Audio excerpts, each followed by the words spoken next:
नमो ॐ विष्णुपादाय कृष्णपृष्ठाय भूतले श्रीमते भक्तिवेदान्त स्वामिनिति नामिने। नमस्ते सरस्वती देवी गौरवाणी प्रचारिणे निर्विशेष शून्यवादी पश्चात्देशतारिणे। जय श्री कृष्ण चैतन्य प्रभु नित्यानंद श्री अद्वैत गदाधर श्रीवासादि गौर भक्तवृंद। हरे कृष्णा कृष्ण कृष्ण हरे हरे, हरे राम राम राम हरे हरे। শ্রীমদ্ ভগবদ গীতার দ্বিতীয় অধ্যায় সাংখ্যযোগ, শ্লোক 15। যম হি ন ব্যথয়ন্তি এতে পুরুষং পুরুষরেষভ সমো দুঃখ সুখম ধীরম স অমৃততায় কল্পতে। অনুবাদ: হে পুরুষ ঋষভ অর্জুন, যে জ্ঞানী ব্যক্তি সুখ ও দুঃখের দ্বারা বিচলিত না হয়ে উভয় অবস্থাতেই অপরিবর্তিত থাকেন, তিনি মুক্তি লাভের অধিকারী। তাৎপর্য: যে মানুষ সুখ এবং দুঃখে সম্পূর্ণ অবিচলিত থেকে তার পারমার্থিক উন্নতি সাধন করতে দৃঢ় প্রতিজ্ঞা হন, তিনি অবশ্যই মুক্তি লাভের যোগ্য হন। বর্ণাশ্রম ধর্ম চতুর্থ আশ্রম সন্ন্যাস অত্যন্ত কষ্ট সাপেক্ষ পথ, কিন্তু যিনি তার জীবনকে সার্থক করে তুলতে চান তিনি সমস্ত রকম অসুবিধার সত্ত্বেও এই সন্ন্যাস আশ্রম অবলম্বন করেন।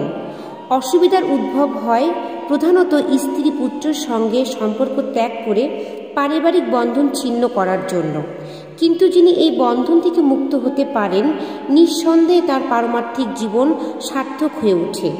ঠিক তেমনি অর্জুন তার ক্ষত্র ধর্ম পালন করার জন্য আরও বেশি অধ্যবসায়শীল হবার উপদেশ দেওয়া হয়েছে। যদিও আত্মীয় স্বজন বা প্রিয়জনদের সঙ্গে যুদ্ধ করা ছিল অত্যন্ত দুঃখদায়ক এবং কষ্ট সাপেক্ষ। শ্রী চৈতন্য মহাপ্রভু 24 বছর বয়সে সন্ন্যাস গ্রহণ করেন। তার যুবতী স্ত্রী এবং বৃদ্ধ মাতা ছিলেন, তাদের দেখাশোনা করবার জন্য কেউ ছিল না। তবুও মহত্তর উদ্দেশ্য সাধন করবার জন্য তিনি সন্ন্যাস গ্রহণ করেছিলেন এবং উচ্চতর কর্তব্য পালনে স্থির ছিলেন। সেটি জড় বন্ধন থেকে মুক্ত হবার উপায়। এই শ্লোক থেকে আমরা এটা বুঝতে পারলাম যে এর আগের শ্লোকে আমরা জেনেছিলাম সুখ দুঃখর অনুভূতিগুলো কখন আমাদের মধ্যে হয়, যখন আমাদের ইন্দ্রিয় সঙ্গে ইন্দ্রিয়ের বিষয়ে সংযোগ হচ্ছে, অর্থাৎ চোখ কোনো রূপ দেখছে আর সেটা যদি ভালো লাগে তো প্রসন্নতা অনুভূতি হচ্ছে, আর সেটাই যদি খারাপ ছবি হয় তাহলে তার মধ্যে একটা বিকার হয়, আর সেটাই হচ্ছে দুঃখ। সেই জন্য বলছে যে শীত আর গ্রীষ্ম ঋতু আসা যাওয়া করে, এদের ডাকতে হয় না, তাদের তাড়াতেও হয় না। না ডাকলেও এরা চলে আসে, আবার যাওয়ার সময়ও কাউকে না বলেই চলে যায়। ঠিক তেমনি সুখ দুঃখ জয় পরাজয় মান অপমান, এই যে বন্ধনগুলো মনের মধ্যে উদ্ভব হবে আবার নষ্টও হবে, উদ্ভব হবে আবার নষ্ট হবে। তাই তোমার এইগুলিতে বিচলিত হলে চলবে না। যারা জ্ঞানী ব্যক্তি তারা এই সুখ দুঃখকে সমান জ্ঞান করে। কেন করে? সে জানে যে এই একই জিনিস আমাকে কখনো সুখ দিবে আবার কখনো দুঃখ দিবে। এই একই জিনিস আমাকে সারা জীবন সুখ দেবে না, আবার এই একই জিনিস আমাকে সারা জীবন দুঃখ দেবে না, কারণ এই দুটোই হচ্ছে মনের বিকার।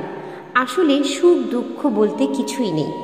এই জন্য যারা জ্ঞানী ব্যক্তি তারা সুখ দুঃখকে সমানভাবে দেখে, তাই তারা সুখেও বেশি প্রসন্ন হয় না, আবার দুঃখেও তারা বেশি বিচলিত হয় না, কারণ তারা জানে যে মনুষ্য জীবনের উদ্দেশ্য হচ্ছে সুখ দুঃখ জয় পরাজয় মান অপমান, এই দ্বন্দ্বের উপরে উঠে আমাকে ভগবত ধামে ফিরে যেতে হবে, যেখানে কোনো দ্বন্দ্ব নেই।